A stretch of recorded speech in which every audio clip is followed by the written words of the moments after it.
Control করতে পারি না। তো একটা প্রোগ্রামে ধরেন আমি কান্নাকাটি করতেছি, আপনাকে ছাড়া তাবিয়ার কান ফুরিয়ে ফেললো, আপনি তো একমাত্র ফুফু, আপনাকে ছাড়া তা। যাই হোক, আমি আসলে আর কথা মনে হয় না বলতে পারবো, আমি এখন কথা বলতে গেলে খালি কান। আসসালামু আলাইকুম, কেমন আছেন সবাই? আমরা আলহামদুলিল্লাহ আল্লাহ রহমতে ভালো আছি। বেশ অনেক দিন পরে আপনাদের সামনে আসলে ব্লগ ঠিক বলবো না, আপনাদের সাথে গল্প করতে আসছি। দীর্ঘ সম্ভবত 5 দিন পরে আমি লাস্ট ব্লগ দিয়েছিলাম 1 তারিখে মনে হয়, না 2 তারিখে, যাই হোক। তো যেটা বলতেছিলাম, ব্লগ দেই নাই আসলে কোনো কারণ নাই। আলহামদুলিল্লাহ আমরা সবাই সুস্থ আছি, সবাই ভালো আছি। ডেইলি আমাদের লাইফ যেরকম যায় আল্লাহ রহমতে সেরকমই যাচ্ছে। আসলে আমার যেহেতু 2টা বিজনেস, নিজের পার্সোনাল একটা, যেখানে শুধু হিজাব আর হিজাব পিন এগুলো আপনারা পেয়ে থাকেন। তাছাড়া আমাদের একটা পেজ আছে, আমি এবং বাংলাদেশে আমার একজন, একসাথে আমাদের একটা পেজ, আমরা খুব রিসেন্ট পেজটা ওপেন করেছি এবং আমাদের 2টা শিপমেন্ট অলরেডি বাংলাদেশে চলে গেছে আলহামদুলিল্লাহ। তো ঈদের আগ থেকে শুরু করে ঈদের পর পর্যন্ত এগুলো নিয়ে খুব বেশি বিজি ছিলাম। এই কারণে আসলে ভ্লগে আর খুব একটা টাইম দিতে পারছিলাম না।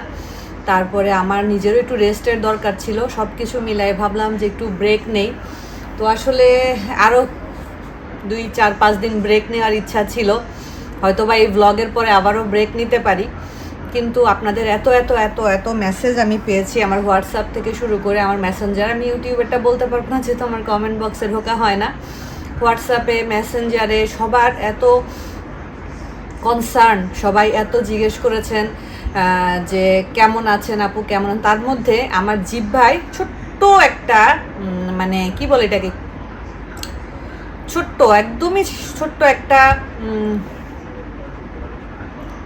গোটার মতো হয়েছে আর কি। তো ওইটাতে প্রচণ্ড পরিমাণে ব্যথা ছিল, এই জন্য 2-3 দিন আমি ঠিক করে মানে কথা যে বলবো এটা ইচ্ছা করতেছিল না। আজকেও আছে, মেডিসিন দিচ্ছি, অনেকটা রিকভার হয়ে গেছে আলহামদুলিল্লাহ। তো আপনাদের সবার মানে এত আমাকে নিয়ে কনসার্ন বা আমার কথা জিজ্ঞেস করেছেন, আমার কথা আপনাদের এই ব্যস্ত জীবনে আমার ব্লগ না দেখে একবার হলেও মনে করেছেন, এজন্য আসলে আমি সত্যি অনেক বেশি কৃতজ্ঞ। আপনাদের প্রতি আমার মন থেকে কৃতজ্ঞতা, আপনাদের প্রতি আমার দোয়া এবং ভালোবাসা। তো যাই হোক, আমরা আলহামদুলিল্লাহ ভালো আছি। এর মধ্যে আজকে ব্লগ দেওয়ার আরও একটা কারণ আছে।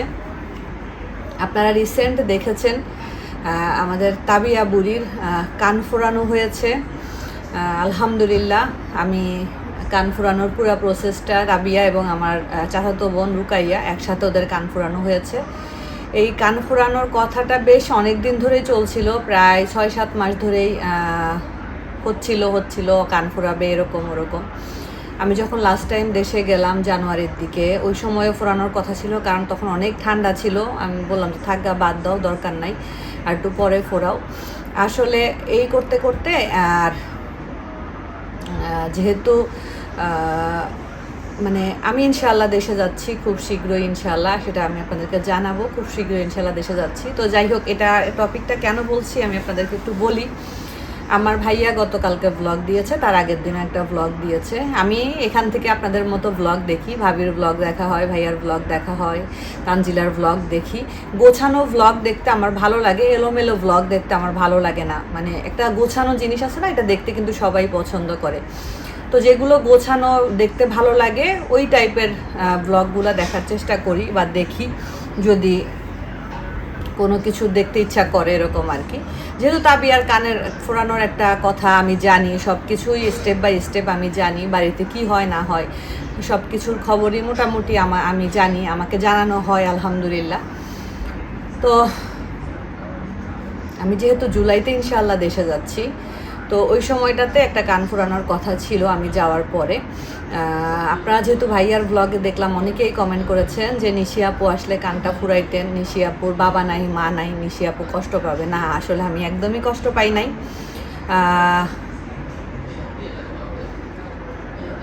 তাবিব, তোমার ফ্রেন্ড কল করছে, তাবিবের ফ্রেন্ড কল করছে।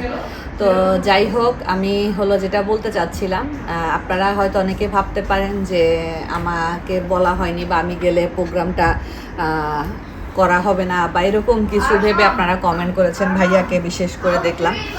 তো না, এরকম কিছুই না। আমার সাথে আসলে প্রোগ্রাম করতে গেলে দেখা যেত যে আমি তো এবার সবাই যেহেতু দেশে যাচ্ছি, আর সবচাইতে বড় কথা, মানে এত কথা না বলি, আমি একদম সত্য কথাটা বলি, আসলে তাবিয়ার কান ফুরানো নিয়ে আমার মায়ের মানে অনেক শখ ছিল। আম্মু চাইতো যে তাবিয়া একটু বড় হইলে তাবিয়ার কানটা ফুরাবে, আম্মু ওকে কানে কিছু বানাই দিবে, কি দিয়ে বানাই দিবে সেটাও আম্মু রেখে দিছিল। ওই জিনিসটা ভাইয়ার কাছে আছে।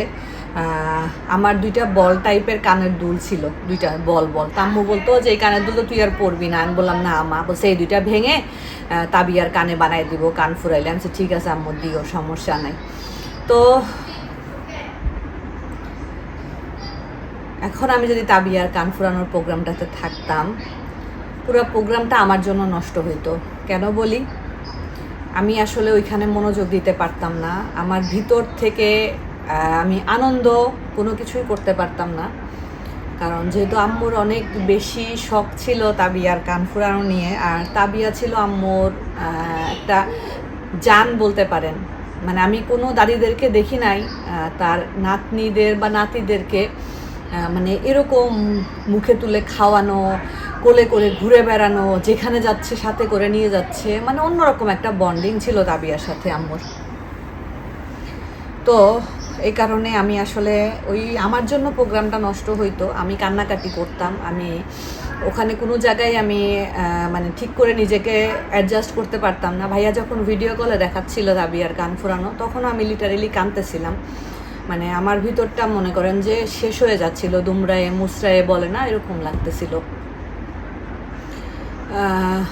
কারণ যাদের বাবা মা নাই তারা বুঝে আসলে না থাকার কি কষ্ট। যাদের আছে তারাই ফিলিংসটা বুঝবে না। তাদের জন্য দোয়া করি, তারা যেন তাদের বাবা মাকে তাদের জীবনে অনেকটা দীর্ঘ সময় ধরে বাবা মার ছায়াটা যেন থাকে।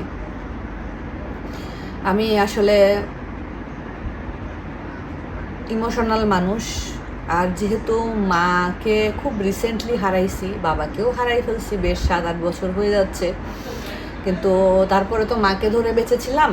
তো মাও যেহেতু চলে গেছে, তো ছোটো ছোটো জিনিসে দেখা যায় যে আমি অনেক বেশি ইমোশনাল হয়ে যাই, আমি নিজেকে কন্ট্রোল করতে পারি না। তো একটা প্রোগ্রামে ধরেন আমি কান্নাকাটি করতেছি, আমি নিজেকে অ্যাডজাস্ট করতে পারতেছি না, আমার মন থেকে আমি আনন্দ করতে পারতেছি না, তো সেইখানে আসলে ভালো হইতো না। তো সেটা চিন্তা করে আমি বলছি যে তোমরা করে ফেলো তাবিয়ার কানটা, যেহেতু ফুরাইতে চাচ্ছ ফুরাবা। আর ও খুব শখ করতেছে, ও ভিডিও কল দিলেই আমাকে খালি কান এভাবে দেখাইতো, মানে ফুপ্পি তুমি আসলে আমি কান ফুরাবো, একদম সব সময়। বিশ্বাস করেন, ভিডিও কল দিলেই যখন আমি তাবিয়াকে ডাক দিতাম, তাবিয়া কই মা আসো তো সামনে, দেখতাম ওইরকম করে আমাকে কান দেখাচ্ছে। তো আমি ওকে বললাম যে মা, ফুপ্পি আসলে তো ফুপ্পি অনেক ব্যস্ত থাকবো, তো তুমি এখন কানটা ফুরাই ফেলো। তো বলছে যে না ফুপ্পি তুমি আসলে ফুরাবো। আমি বলছি সমস্যা নাই মা, তুমি ফুরাই ফেলো। তো এখানে আসলে আপনারা কাউকে দোষ দিয়েন না, কারণ আর আমি থাকি দেশের বাইরে। বিশেষ করেন আমি চাইলেই সব কিছুতে অ্যাটেন্ড করতে পারি না। আমি আমার মাকেই লাস্ট টাইম দেখতে পারি নাই। দেখেন, মাকে যে শেষ মুহূর্তে দেখা, মায়ের মুখটা একটু ধরে দেখা, মায়ের খাটিয়ার কাছে বসে থেকে যতক্ষণ মাকে নিয়ে না যায় ততক্ষণ পর্যন্ত বসে থেকে মাকে দেখা, যেটা বাবার ক্ষেত্রে করতে পেরেছি, মার ক্ষেত্রে তো আমি পারি নাই। সো আসলে এখন কোনো আনন্দের কোনো মুহূর্ত কোনো কিছু আমাদের বাড়িতে হলে ওই দেখা যাবে যে আমি আম্মুকেই মিস করতে থাকবো। আমি তানজিলার ভিডিওতে দেখতেছিলাম, তানজিলা এবং সাকিব আম্মু রান্নাঘরটাতে ঢুকে দেখাচ্ছিল। সাকিব বলতেছিল দাদি থাকলে আজকে নিচতলা গম গম করতো, দাদি থাকলে বলতো এই তোমরা এক এক করে সবাই খেয়ে নাও, খেয়ে খেয়ে সবাই যার যার মতো যাও, উঠে যাও, খাওয়ার দেরি করো না। দাদি থাকলে দাদির জন্য পান নিয়ে আসতাম, দাদি থাকলে দাদির এই রান্নাঘর গম গম করতো। বিশ্বাস করবেন, আমি যখন আমাদের নিচতলাটা দেখি তখন আমি আমার ভিতরে থাকি না। আমি আসলে তখন আমার ভিতরে কেমন হয় একমাত্র উপরে আমার আল্লাহ আছেন, আমার আল্লাহ জানেন যে আমার ভিতরে কেমন হয়। তো আপনারা আমাকেও দুই একজন কমেন্ট করেছেন, কমেন্ট না সরি মেসেঞ্জারে বলেছেন, আপু আপনাকে ছাড়া তাবিয়ার কান ফুরিয়ে ফেললো, আপনি তো একমাত্র ফুফু, আপনাকে ছাড়া তাবিয়ার কানটা ফুরাই ফেললো। তো তাদেরকেও আমি বলেছি যে আপু আসলে আমি গেলে ওইভাবে করে হতো না, এই কারণেই বলেছি যে তোমরা করে ফেলো, ফুরাই ফেলো। আর সবাই যেহেতু এখন আসছে, আবার সবাই পরে আসবে, আর আমি গেলে আমি কোন টাইমে আসলে আমাদের বাড়িতে যাব, আমার শ্বশুর বাড়িতে আমি আগে যাব, যেহেতু এবার আমরা ইনশাল্লাহ সবাই যাচ্ছি, তো শ্বশুর বাড়িতে আমি আগে যাব, আর তারপরে আমাদের বাড়িতে আমি কবে যাব, কি করব, কোন শিডিউলের সাথে কোনটা হবে না হবে, এগুলো আমি কিছুই আগে থেকে বলতে পারছি না। তো এই কারণেই আমার, আর সবচাইতে মেন কারণটা হলো আমি আসলে আম্মুকে ছাড়া তাবিয়ার কান ফুরানোটা আমি আসলে নিজেকে কন্ট্রোল করতে পারতাম না। আমি মনে করেন যে যখন বাড়িতে যাই আমি খুব কষ্ট করে নিজেকে কন্ট্রোল করে রাখি, কিন্তু যেদিনকে আমি চলে আসি, সবাই যখন আসে, আমার চাচিরা, পাড়া প্রতিবেশী এসে এক একজন যখন আম্মুর কথা বলে, তখন আমি আর নিজেকে কন্ট্রোল করতে পারি না। আমি গতবার যখন লাস্ট টাইম চলে আসলাম, আপনারা দেখছেন আমার একটা দাদি, আমার দাদিটা হাও মাও করে বাচ্চার মতো কান্না করতেছিল। আমার দাদিটা অসুস্থ, আপনারা দোয়া করবেন। তো সেই দাদিকে ওইভাবে কাঁদতে দেখলে আসলে কেউ ঠিক থাকতে পারবে না। তো ওই দিন আমার ভাইয়া বলতেছিল, তুই যে এই কয়দিন ছিলে একবারও আমি আম্মুর কথা তোর সামনে তুলি নাই, কারণ আমি জানি আম্মুর কথা তুললে তুই ঠিক থাকতে পারবি না। তো ওই যে বললাম না, তাবিয়ার সব কিছুতেই আম্মুর একটা অন্যরকম জিনিস ছিল। তো আমার কাছে 3 মাস ছিল, বাট 3টা মাস আম্মু শুধু তাবিয়া তাবিয়াই করেছে। বাইরে কোথাও গেলে একটা বাচ্চা দেখলে আম্মু বলতো, দেখ আমার তাবিয়ার মতো। তো তাবিয়ার জন্য তার খুব কষ্ট হতো, সে ফোন দিলে আগে তাবিয়ার খবর নিত, আর সবাই ওইখান থেকে বলতো যে আপনি নাই, তাবিয়া শুকাই গেছে, তাবিয়া তাবিয়া ভিতরে ভিতরে খুব কষ্ট পায়। বাচ্চাটা অনেক বুঝে, তো ও আসলে প্রকাশ করতে পারে না, কিন্তু ওর দাদিকে অনেক বেশি মিস করে, খুব বেশি মিস করে। তো যাই হোক, আমি আসলে নিজেকে অনেক সময় আমি কন্ট্রোল করতে পারি না, আর সম্ভবও হয় না। যাদের মা নাই, বিশেষ করে যেসব মেয়েদের মা নাই, তারা বুঝে আসলে মা না থাকার কি কষ্ট। মা হলো একটা মেয়ের জীবনে সবচাইতে বড় বান্ধবী। মার সাথে অনেক কিছু শেয়ার করা যায়, অনেক কিছু। তো এটাই আমি দেখেছি আলহামদুলিল্লাহ। পুরাটা টাইম আমাকে ভাইয়া ভিডিও কলে রেখেছে, আমি ভিডিও কলে দেখেছি।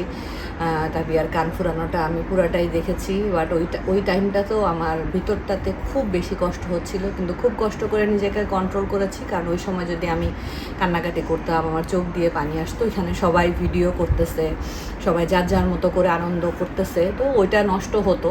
তো এটাও একটা কারণ যে আমার জন্য একটা জিনিস, একটা আনন্দের মুহূর্ত, এটা তাবিয়ার একটা লাইফের একটা খুব আনন্দের একটা মুহূর্ত।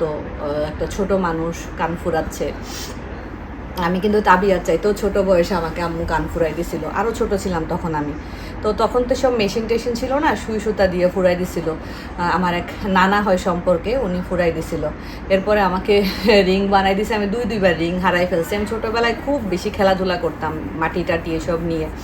তো একবার হ্যাঁ, বন্ধু বান্ধবীদের সাথে খেলতে গিয়ে মাছ ধরতে গেছিলাম একটা নদীর মধ্যে, ওই মাছ ধরতে গিয়ে ওইখানে পড়ে গেছে।